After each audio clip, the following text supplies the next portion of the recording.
Hello there. So, Robert Jenrick, the Shadow Justice Secretary, was also on manoeuvres on the beaches of France this weekend and getting pelted with bottles while the French police did nothing. Pity he and his mate, the Shadow Home Secretary Chris Philp, weren't finding all this stuff out while they were in power, isn't it? They must think the average punter has the 7-second memory of a goldfish. After all, they've been MPs for at least a decade, and none of what they've reported on over the weekend is anything really new, is it? But they're pretending it is. But to what end? Their party is a dead duck still somehow floating on a fetid pond. They'd be much better off jumping from their own sinking rubber dinghy onto the advanced UK lifeboat captained by Ben Habib. Oh, and for clarity, I'm not saying that the chap on the thumbnail attacked Jenrick.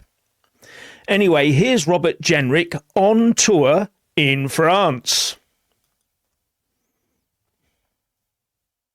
I've just spent 48 hours in northern France. I wanted to see what's going on up close. I'm Robert. I'm from England. Why do you want to go to England? English. We're told these are refugees, fleeing danger.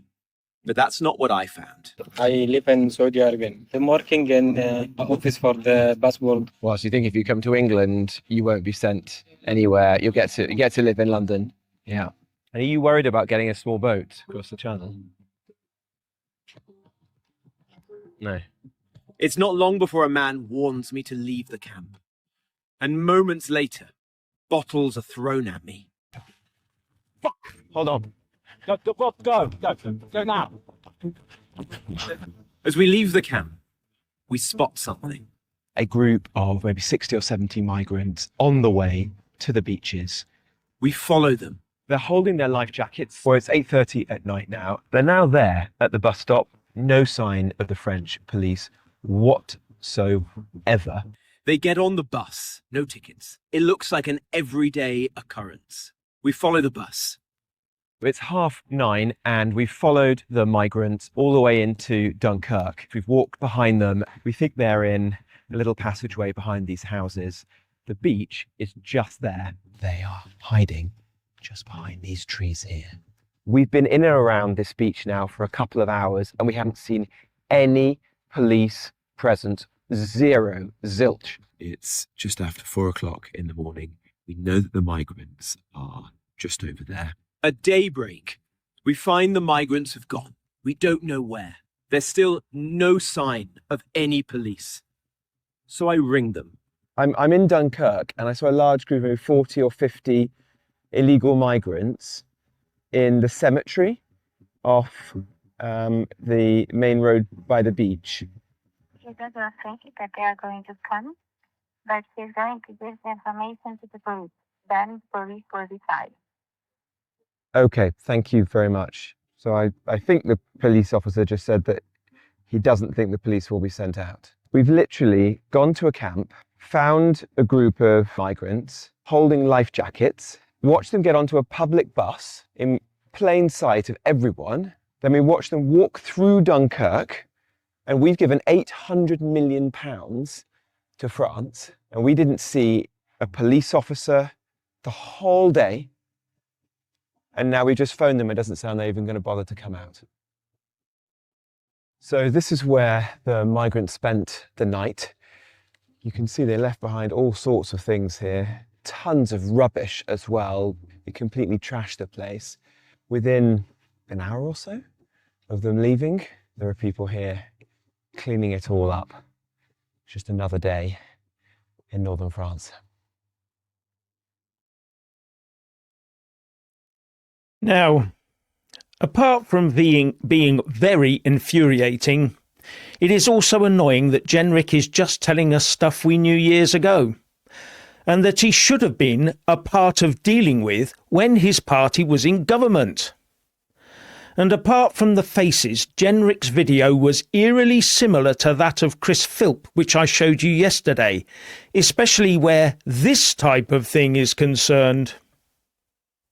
They're planning to cross the channel illegally. And I said to him, that's illegal. And he said, I don't care. I mean, he was completely up.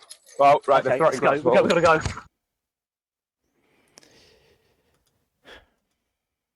So both Jenrick and Philp came under physical attack, as shown on both videos. Now, it would be easy to dismiss this as two guys poking a hornet's nest and getting stung.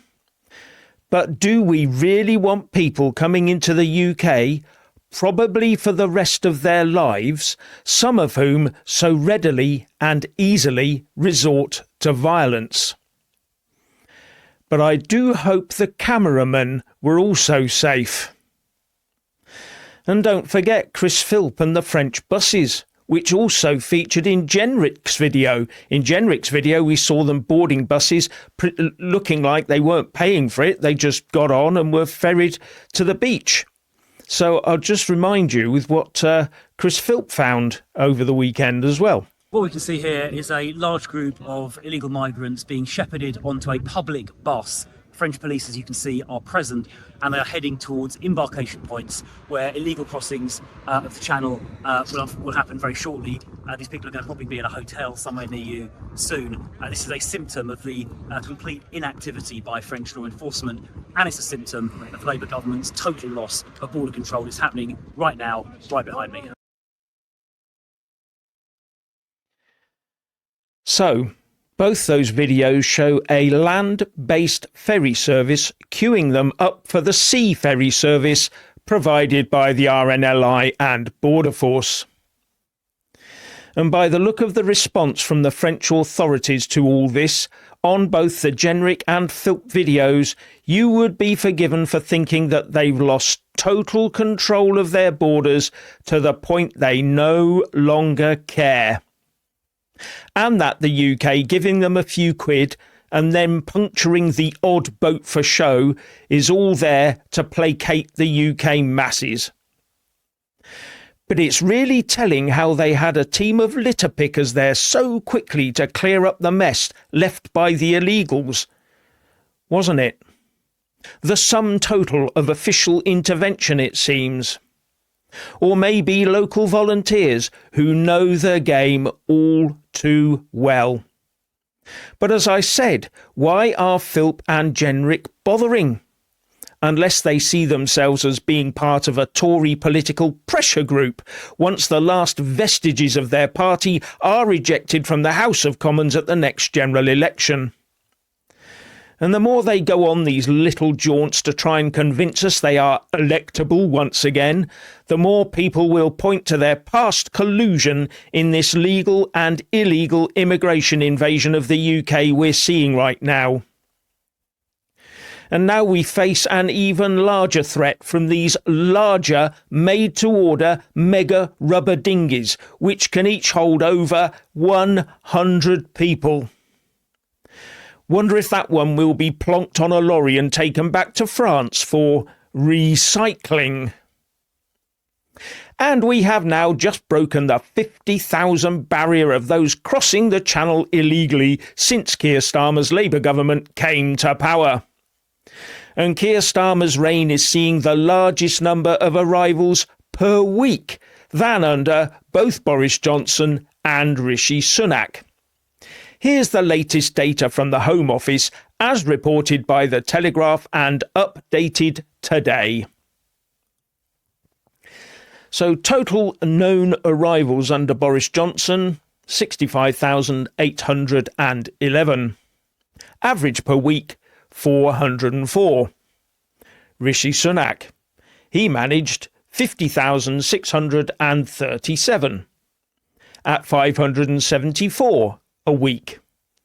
But Keir Starmer has already overtaken Rishi Sunak just with 50,716 at a weekly rate of 879.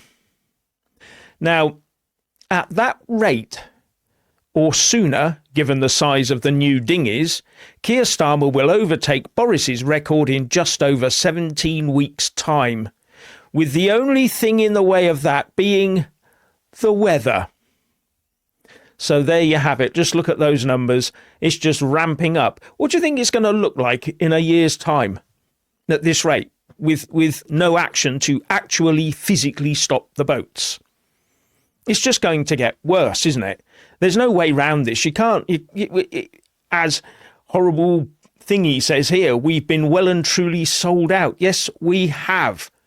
And it's absolutely infuriating. Yes.